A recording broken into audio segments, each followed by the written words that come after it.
Assalamualaikum warahmatullahi wabarakatuh. Salam sejahtera untuk kita semuanya. Hari ini kita akan kuliah daring tentang metode penelitian hukum. Disampaikan para saudara bahwa metode penelitian hukum ini tentu yang mahasiswa yang sudah lulusan S1 hukum pasti sudah mengetahui tentang metode penelitian hukum secara teori, konsep, bahkan kemudian sudah mempraktikannya dalam penulisan skripsi maupun jurnal. Bagi mahasiswa yang mahasiswa magister hukum yang bukan dari background hukum juga ya, sudah pernah melakukan penelitian terkait dengan bidangnya. Namun tentu berbeda metode penelitian hukum dengan metode penelitian lainnya. Ada prinsip-prinsip dasar yang memang membedakan penelitian ilmu hukum dengan penelitian ilmu lainnya. Namun penelitian ilmu hukum itu sendiri juga didukung oleh bidang-bidang hukum lainnya, bidang-bidang dari bidang-bidang yang lain, multidisipliner, dengan disiplin ilmu yang lain pun dapat mendukung penelitian hukum. Namun metode pada umumnya tentang penelitian ada memiliki kemiripan. Ya. Pada perkuliahan metode penelitian ini saya ingin menyampaikan suatu pandangan paradigma terhadap saudara terkait dengan penelitian hukum yang ada di program magister Universitas Yatis Papua. Dalam metode penelitian ini ada 3 orang dosen.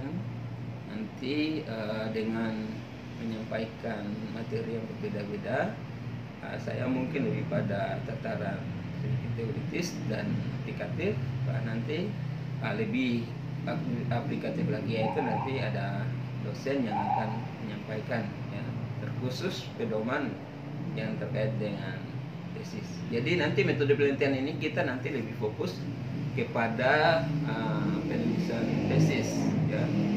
Jadi lebih pada cara berpikir yang pragmatis dan namun pragmatis tapi ilmiah, yaitu lebih pada manfaat dari metode itu sendiri, bukan hanya sebagai sebuah teori, tetapi lebih pada bagaimana mahasiswa dapat melakukan penelitian, khususnya penelitian tesis. Tentu berbeda dengan penelitian di S1 dengan penelitian di S2 ya.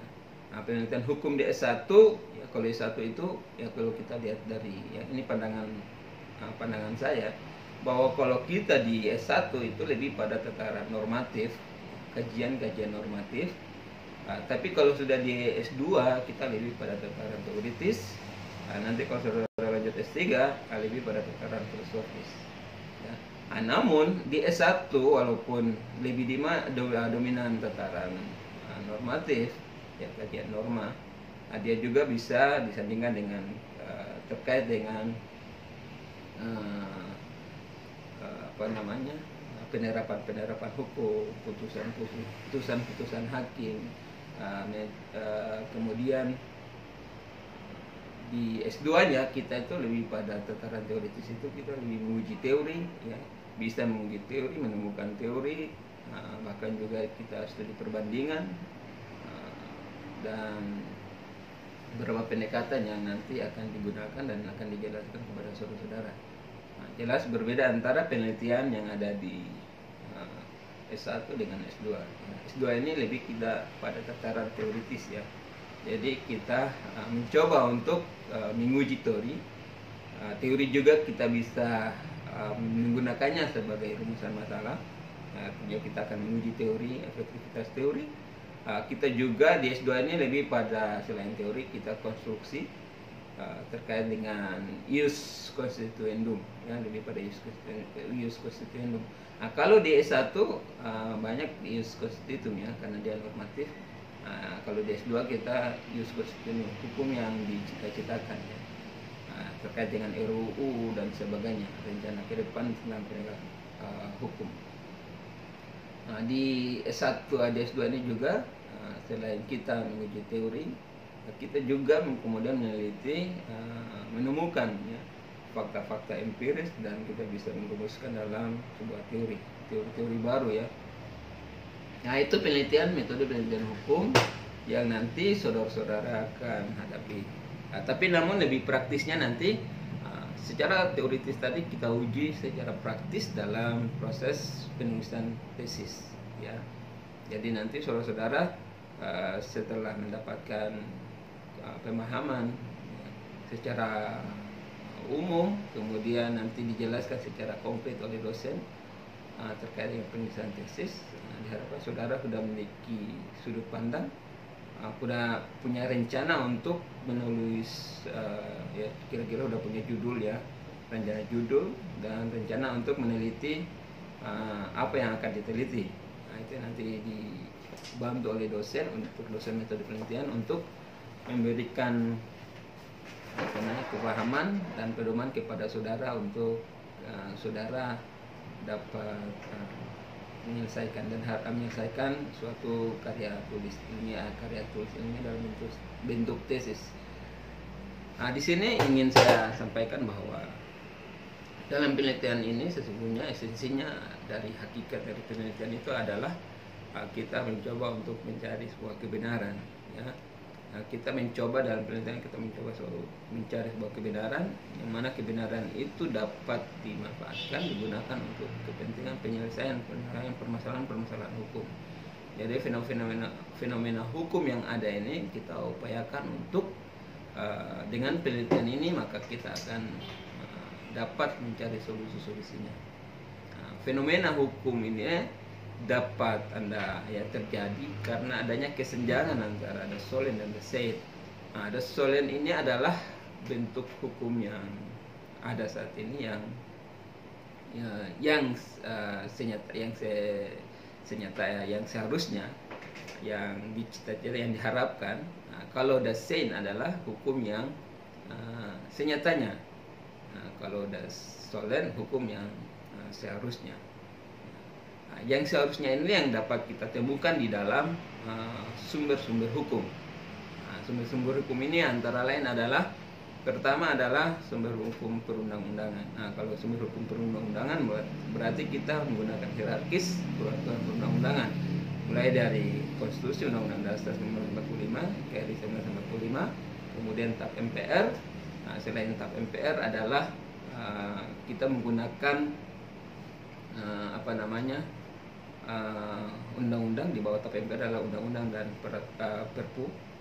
Undang-undang atau perpu, di bawah undang-undang atau perpu adalah peraturan pemerintah, di bawah peraturan pemerintah adalah peraturan presiden. Nah, di bawah peraturan presiden adalah peraturan daerah provinsi, kemudian peraturan daerah kabupaten kota.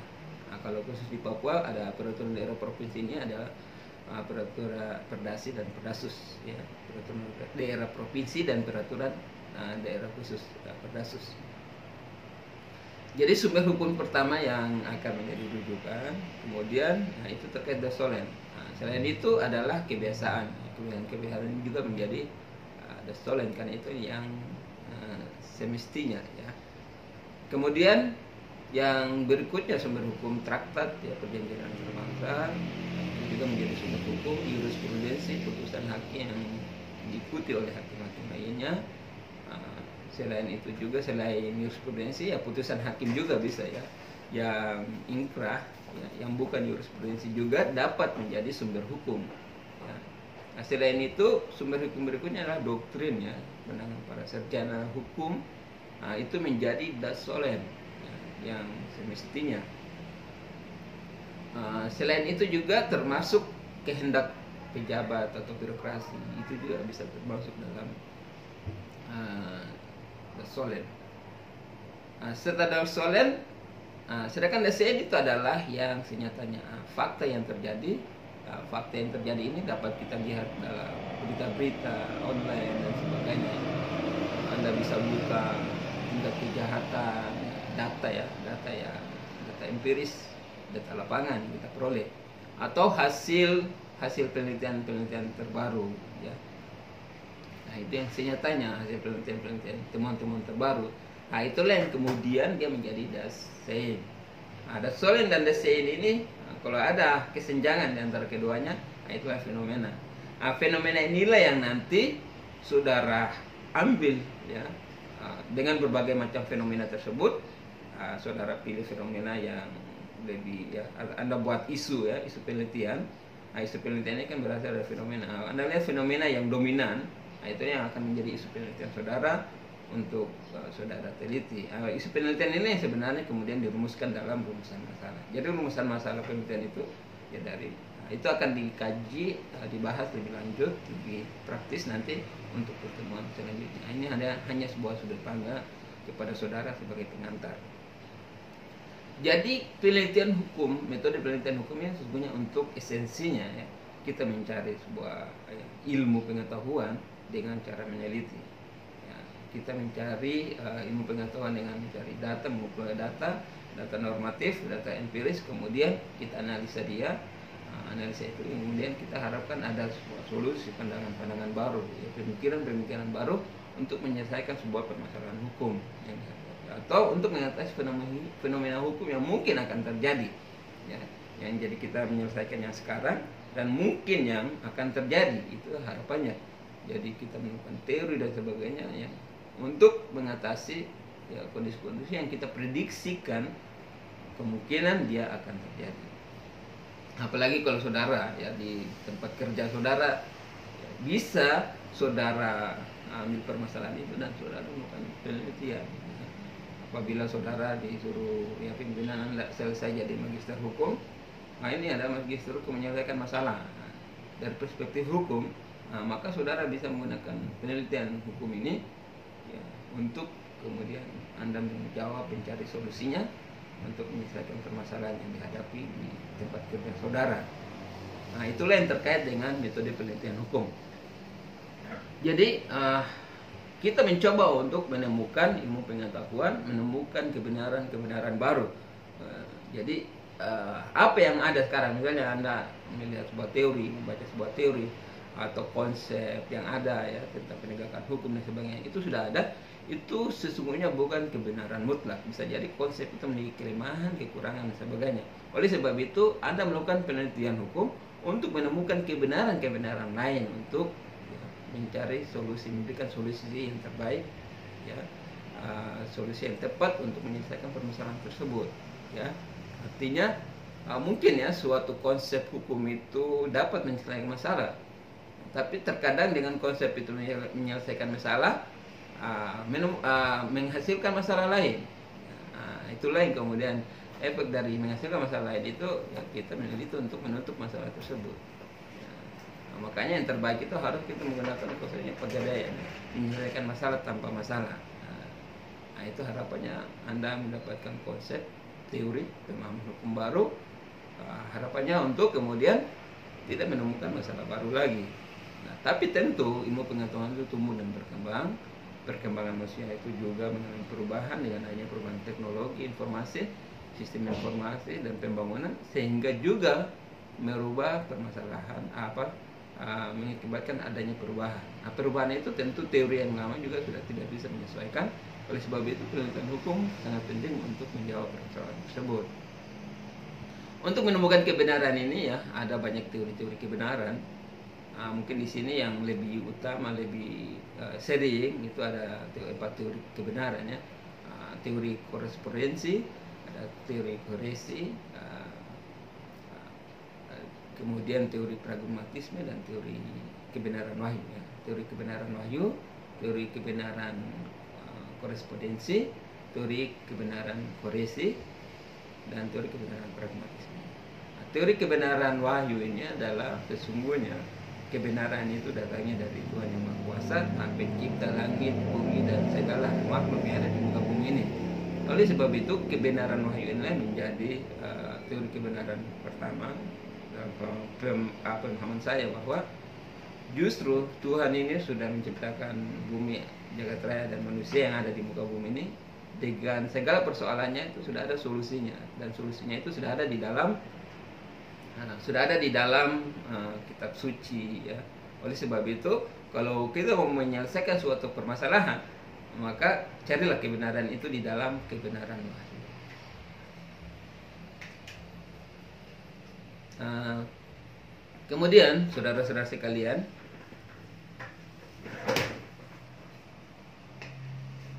kebenaran wahyu yang kedua adalah kebenaran koresi. Ya. Kebenaran koresi ini adalah kebenaran yang lebih, ya, lebih banyak oleh kaum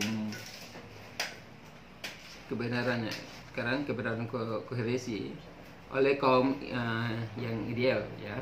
Kebenaran koresi ini dia lebih menggunakan rasio, ya. Sesuatu yang dikatakan benar apabila sudah pernyataan sebelumnya yang menyatakan bahwa itulah, ya, suatu kebenaran, ya. Misalnya bahwa si A meninggal, ya, karena memang sudah pernyataan kebenaran sebelumnya bahwa memang semua orang akan meninggal. Maka kalau si A dikatakan meninggal, maka orang sudah tahu bahwa ya memang semua orang semua yang hidup akan mengalami kematian. Kemudian kebenaran ini lebih pada dia menggunakan rasio, ya, dia oleh kaum ideal, ya, bahwa kebenaran itu, ya, dia mengukurnya dengan rasio, ya. Dia tidak mengakui kebenaran yang empiris, ya. Dia tidak mengakui fakta. Apa yang kita lihat, kita dengar, ya, kita sampaikan, itu tidak menjadi suatu pemahaman dia bahwa itulah kebenaran. Kalau tidak masuk di rasionya, logikanya. Ini adalah teori-teori kebenaran yang diambil dari ilmu pengetahuan. Yang kemudian kedua adalah teori kebenaran korespondensi. Teori kebenaran korespondensi ini adalah teori kebenaran berdasarkan pengalaman empiris oleh kaum ya, dia lebih kebenaran empiris ini lebih pada kenyataan, realitas, ya. Dia dikatakan benar itu berdasarkan pengalaman panca indera yang dimilikinya. Apa yang dilihat, didengar, dirasakan, itulah yang kemudian dikatakan sebagai suatu kebenaran. Nah, jadi lebih pada kenyataan-kenyataan empiris. Yang ketiga adalah, yang keempat adalah kebenaran pragmatis. Kebenaran pragmatis ini lebih pada bagaimana suatu manfaat kegunaan dari sebuah konsep. Jadi kalau suatu sudut pandang hukum ini dikatakan benar, kalau tidak berguna maka itulah bukan kebenaran. Benar kalau diberikan manfaat, ya, diberikan manfaat. Kalau tidak berikan manfaat maka itu bukan sebuah kebenaran. Dalam metode penelitian inilah yang kemudian saudara mencari kebenaran, ya, kebenaran untuk menyelesaikan suatu permasalahan. Dalam metode penelitian ini, ya, penelitian hukum ini dia berbeda dengan yang lain karena di situ ada kajian normatifnya, ya. Jadi di dalam penelitian hukum ini nanti ada Anda kenal dengan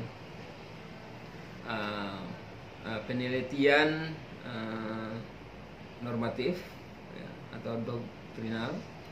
Kemudian ada namanya penelitian empiris, ya, empirik atau penelitian sosiologis, ya. Jadi ada penelitian normatif, ada penelitian empiris, ada juga penelitian sosio-yuridis, ya, socio-legal research, ya, atau sosio-yuridis, ya. Ini penelitian hukum yang pendekatan sosiologi, ya, penelitian sosiologi hukum, ya, sosio-yuridis. Ada juga penelitian sosio-antropologis, ya, ini pendekatannya dengan pendekatan antropologis, penelitian antropologis, tapi dari perspektif hukum. Tapi dominan adanya dua, ya, penelitian empiris dan penelitian normatif. Ini penelitian hukum yang sering ada di dalam tipe penelitiannya. Kalau dulu ada satu, ya, tipe penelitian normatif atau empiris. Walaupun dia empiris, penelitian sosiologi, tapi harus ada perspektif hukumnya di situ. Karena selalu kita uji, ya, untuk menyelesaikan permasalahan hukum. Maka kemudian, ya, selalu ada ada dasolen, ya. Kemudian selain penelitian itu, ya, bisa juga dengan pendekatan penelitian dengan multidisipliner, ya. Jadi penelitian hukum dari perspektif politik, ya, dari ekonomi, bisnis, ya, psikologi, penelitian hukum, psikologi hukum, penelitian hukum bisnis, ya. Ada pendekatan disiplin ilmu lain untuk mendukung proses penelitian. Kemudian adalah di dalam metode penelitian ini nanti akan dijelaskan, uraikan. Ini hanya pandangan-pandangan umum buat saudara untuk menulis hasil tesis nanti, ya. Metode penelitian hukum ini kemudian akan, ya, pada saat Anda melakukan kajian penelitian itu ada pendekatan yang dapat digunakan untuk menemukannya. Pendekatan yang kita gunakan bisa dengan pendekatan perbandingan hukum komparatif, ya. Perbandingan hukum, jadi Anda bisa meneliti dengan membandingkan antara hukum agama dengan hukum nasional, hukum adat dengan hukum nasional, atau sistem hukum negara kita dengan negara lain, ya. Itu adalah pendekatan perbandingan hukum. Kemudian pendekatan kedua adalah pendekatan konsep. Ada konsep-konsep hukum, ya, itu Anda bisa gunakan untuk meneliti. Pendekatan konsep hukum. Jadi Anda mencoba untuk menemukan konsep-konsep baru atau konsep yang ada, Anda coba untuk mengujinya. Kemudian yang ketiga adalah pendekatan, ya. Dari itu pendekatan ini nanti akan dijelaskan lebih lanjut lagi. Ada pendekatan filosofis, ya. Pendekatan filosofis ini, ya, pendekatan yang digunakan, ya, yang digunakan untuk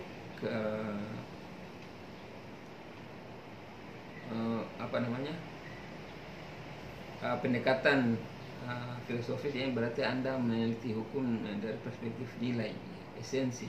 Anda mencoba untuk menemukan hakikat dari apa yang Anda teliti, ya.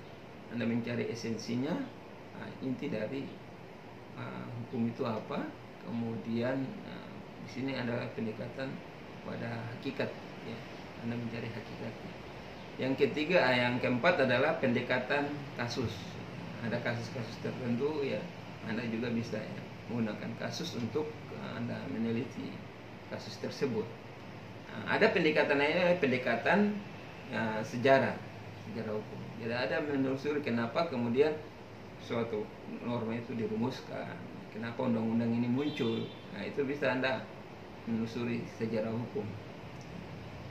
Termasuk kenapa KUHP ini, ya, awalnya dari mana dan sebagainya, contohnya, ya.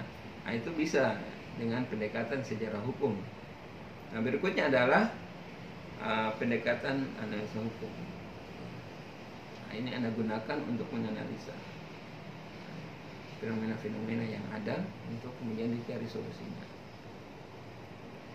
Itu beberapa pendekatan yang digunakan dalam metode penelitian. Mungkin, ya, ini yang sebagai paradigma kepada saudara. Nanti besok perkuliahan berikutnya itu kita lebih pada secara tataran praktis, ya, praktis. Jadi nanti ada metode. Metode ini adalah cara, ya, cara dengan asas peraturan teknik yang ada untuk menemukan ilmu pengetahuan, khususnya ilmu hukum. Demikian materi kita hari ini sebagai pengantar untuk kita diskusi di dalam